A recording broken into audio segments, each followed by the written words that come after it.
স্ত্রীর 4টা হক আদায় করতে হবে। আজকে আপনি শুরু করবেন আদায় করার জন্য। আপনি যদি 4টা হক আদায় করতে না পারেন, আপনি স্বামী হয়ে যদি 4টা হক যদি স্ত্রীর আদায় না করেন, তাহলে আপনি নির্ঘাত জাহান্নামে চলে যাবেন। নাম্বার 1 হলো, ভালো করে খেয়াল করে শুনবেন, যারা স্বামী আছেন, যারা বিবাহ করেন এখনো শুনেন। নাম্বার 1 হলো, বিয়ের পরে বাসর রাতে মিলামিশার আগে স্ত্রীর মোহরানা আদায় করে দিতে হবে। বিয়ের পরে বাসর রাতে স্বামী স্ত্রী মিলামিশার আগেই মোহরানা আদায় করে দিতে হবে। আজকে 30 লক্ষ টাকা 25 লক্ষ টাকা মোহরানা যখন ধার্য করা হয়, মোহরানা ধার্য করে দেওয়া, যখন বিয়ে হয়ে গেল, বিয়ে হওয়ার পরে বউ ঘরের ভিতরে আছে, বর কিন্তু বাইরে দাঁড়িয়ে আছে, ভিতরে যাচ্ছে না। স্ত্রী বলছে ভিতরে আসো। কিছু ভয় লাগছে, যে কি কারণে? মোহর যদি মাপ না করো তাইলে ভিতরে ঢুকবো না। 30 লক্ষ টাকা মোহর ভাঙতে পেরেছে, তুমি 20 লাখ টাকা নগদ দিয়ে মোহর করতে পারত না? যখন কি করে বলে যে ঠিক আছে মোহর মাফ করে দিলাম, ভিতরে আসো। যখন ভিতরে গেল, যাচ্ছে মনে হয় বাঘের মতো হুঙ্কার দিয়ে ভিতরে যাচ্ছে, এতক্ষণ কিন্তু বিড়ালের মতন বসছিল। যখন বলছে মোহর মাফ করে দিয়েছে, তখন দৌড় দিয়ে যাচ্ছে। আচ্ছা বলেন তো, আপনার স্ত্রী কি আপনাকে মোহর মাফ করেছে? মোহর কি মাফ করেছে? মোহর মাফ করে না। এই মুহূর্তে যদি আপনি আপনার স্ত্রীকে তালাক দেন, আপনার স্ত্রীকে বসতে যদি আপনি ডিভোর্স দেন, ছেড়ে দেন, তখন ওই 30 লক্ষ টাকা আপনাকে পাই করে চুকাইতে হবে। যারা বলেন ঠিক কিনা? তাহলে আপনাকে কিভাবে মোহর মাফ করলো? মোহর কোনোদিন মাফ হয় না, মোহর কোনোদিন মাফ করে দেয় হয় না। এই জন্য যারা বিবাহ করেছেন 30 বছর আগে, 40 বছর আগে, তাদেরকে একটা শিখাই দিই, প্রতি বছর শাড়ি দেন আপনি 4টা 5টা, প্রতি বছর শাড়ি দিবেন 10টা, বলবেন যে 5টা তোমার মোহরানা থেকে কেটে যাবে। প্রতি বছর তাকে স্যান্ডেল কিনে দেন, জুতা কিনে দেন 10টা, 5টা কিনে দেন, প্রতি বছর কিনে দিবেন 10টা, বলবেন যে মোহরানা থেকে কেটে যাবে। কিস্তিতে হলো শোধ করেন, নাহলে কাল কিয়ামতের ময়দানে আল্লাহ রাব্বুল আলামিন দরবারে প্রত্যেকটা মানুষকে আসামির কাঠগড়ায় দাঁড়াতে হবে। 1 নম্বর হলো মোহরানা আদায় করতে হবে। খালি বিবাহ করার জন্য লাফালাফি, মোহরানা আদায় করতে হবে। নাম্বার 2 হলো, স্ত্রীর খাবারের ব্যবস্থা করতে হবে। স্ত্রী খাবারের ব্যবস্থা করতে হবে। আপনি যে মানের খাবার খাবেন, স্ত্রীকে সে মানের খাবার দিতে হবে। আপনি চলে গেলেন চাপায় রেস্টুরেন্টে, যাওয়ার পরে সেখানে বার্গার পিৎজা খেয়ে আসলেন, বাড়ি আসার সময় 2 টাকার বাদাম কিনে স্ত্রীকে দিচ্ছেন, এটা কি ইনসাফ হলো? আপনি যে মানের খাবার খাবেন, সে মানের খাবার স্ত্রীকে খাওয়াতে হবে। নাম্বার 3 হলো, স্ত্রীর ভালো পোশাকের ব্যবস্থা করতে হবে। আপনি যে মানের পোশাক পরিধান করতেছেন, আপনি যে দামের পোশাক পরিধান করতেছেন, আপনি সে দামের পোশাক আপনার স্ত্রীকে পরাবেন। কিন্তু আজকে যখন স্বামী পরে যে 1000 টাকা দামের প্যান্ট শার্ট, স্ত্রীর জন্য 250 টাকা দামের ফুটপাত থেকে 3 পিস নিয়ে যায়। ফুটপাতে দেখবেন যে অল্প দামে পাওয়া যায়, সেগুলো নিয়ে যায় স্ত্রীর জন্য। এটা করলে হবে না। 4 নম্বর হলো, স্ত্রীর জন্য ভালো বাসস্থানের ব্যবস্থা করতে হবে, থাকার জায়গা দিতে হবে, যেন পর্দা পুশিদার মধ্যে থাকতে পারে। কিন্তু আজকে কিছু স্বামী দেখবেন যে বাসা ভালো আছে, কিন্তু বউকে 1 পিস কাপড় পরিধান করে, এখন তো 3 পিস না, 1 পিস কাপড় পরিধান করে, কিরণমালা কটকটি 1 পিস, যেগুলো 1 পিস কাপড় পরিধান করে, লেহেঙ্গা যেগুলোকে বলা হয়, এগুলো পরিধান করে হুন্ডার বিছানা দিয়ে 5 গিয়ারে গাড়ি চালায়, মনে পুরো এলাকার মানুষ দেখছে, এটার মুখের বেটা।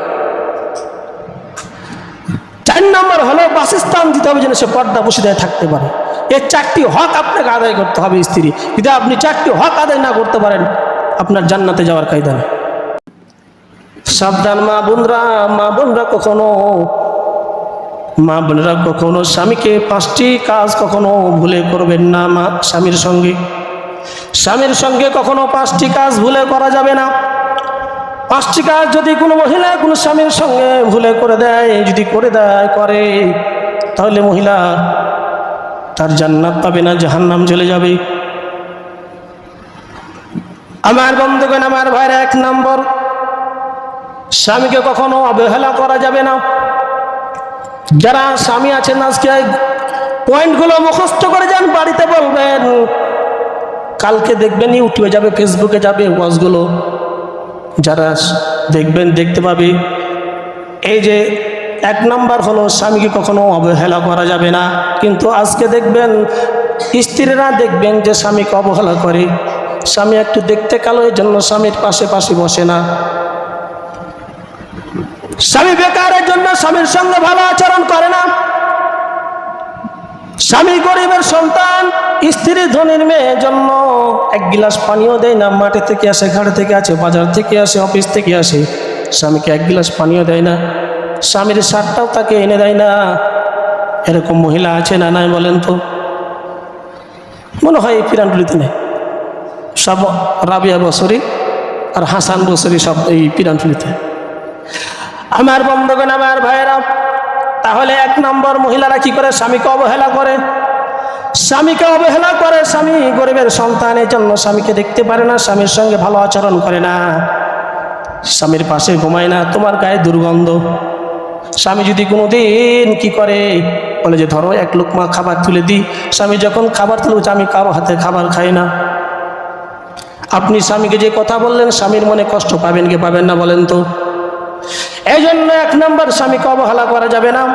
2 নম্বর স্বামীকে কখনো ভুলেও ঘৃণা করা যাবে না। আজকে ঘৃণা করে মহিলারা ঘৃণা করে। একটু যদি জামাইটা একটু কালো হয়, তখন তার দিকে ভালো করে তাকায় না, তার সঙ্গে ভালো করে কথা বলে না,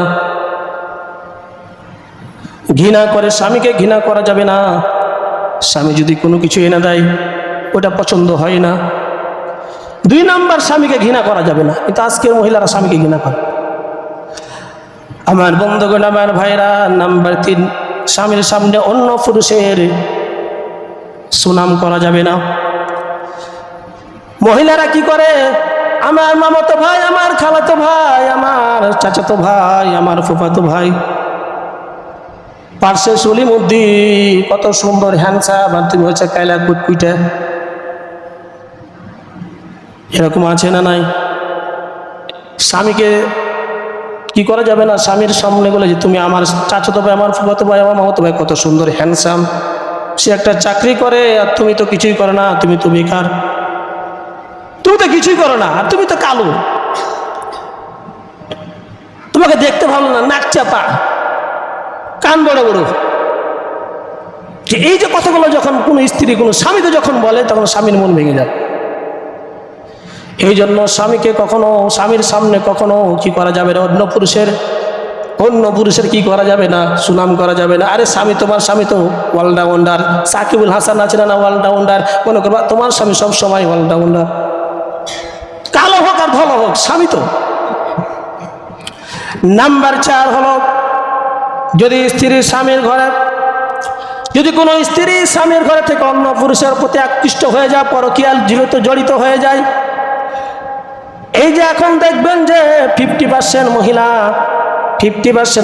বা 40% মহিলা দেখবেন যে স্বামী থাকে বিদেশে, স্ত্রী থাকে বাড়িতে, বাসার মধ্যে স্বামী টাকা পাঠায়, মাথার ঘাম পায়ে ফেলে টাকা পাঠাচ্ছে, এদিকে স্ত্রী অন্যজনের সঙ্গে ইটিস করে। এরকম আছে না নাই?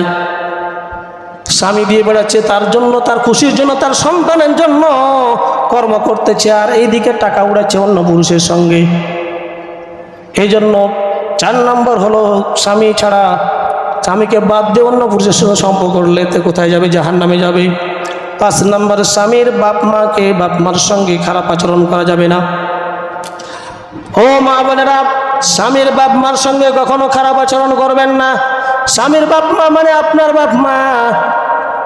এখন দেখবেন যে 70% বাসার ভিতরে, বাড়ির ভিতরে দেখবেন যে স্বামীর বাপ মাকে দেখতে পারে না। যখন সন্তানের বিয়ে 1 মাস 1.5 মাস হয়ে যায়, সন্তান ভিন্ন হয়ে যায়, স্ত্রী বালিশের মাথায় দিয়ে দুইজনে বলে যে দেখো, তোমার মা যদি তোমার সঙ্গে থাকে, আমি তোমার সঙ্গে থাকবো না, আমি তোমাকে প্রাণের চেয়ে বেশি ভালোবাসি, সুতরাং আমাকে যদি পেতে চাও তোমার বাপ মাকে ছেড়ে দাও। এরকম আছে না নাই? মনে হয় পিরানটুলো মা বানো খুব ভালো।